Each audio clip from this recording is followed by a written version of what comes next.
des hommes armés font irruption dans une maison familiale. Ils réduisent ses habitants au silence, prennent des otages, pillent les biens, maltraitent les corps et imposent leurs lois par la violence. La famille vit désormais sous le joug de ces brigands, chaque jour plus difficile que le précédent. La douleur devient la norme, la peur une compagne constante. Un jour, l'un des frères, le cœur en feu, refuse de se soumettre davantage. Il propose la révolte. Mieux vaut mourir debout que vivre à genoux, murmure-t-il à ses proches. Certains l'écoutent, hésitent, pèsent les risques. Puis, mus par un sursaut de dignité, quelques-uns choisissent de résister. La révolte commence, mais les bandits sont mieux armés. Ils tuent les premiers insurgés, écrasent l'élan de liberté. Alors, quelque chose de plus tragique encore que la défaite se produit. La famille tourne son regard vers le frère qui a osé dire non. On le blâme. On dit qu'il a semé les troubles et provoqué la mort de ses frères. On oublie les bourreaux et on accuse celui qui a voulu libérer. On oublie que la douleur ne vient pas de la révolte,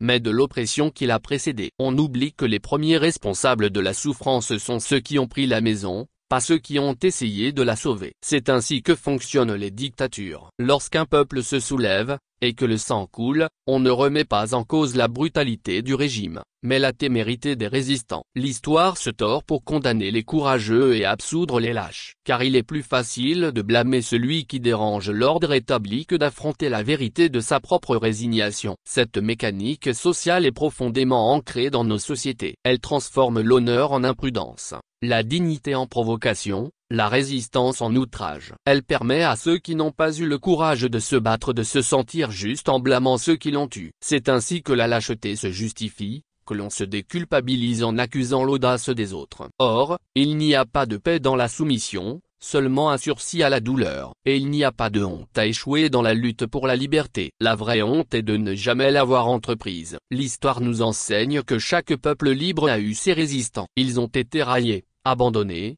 parfois exécutés, mais ce sont leurs pas qui ont tracé les chemins de la dignité. N'oublions jamais que la révolte est une réponse à l'injustice, non sa cause, et que le véritable crime n'est pas de se battre, mais d'accepter son oppression. Farida Bamban Abourema, citoyenne africaine désabusée.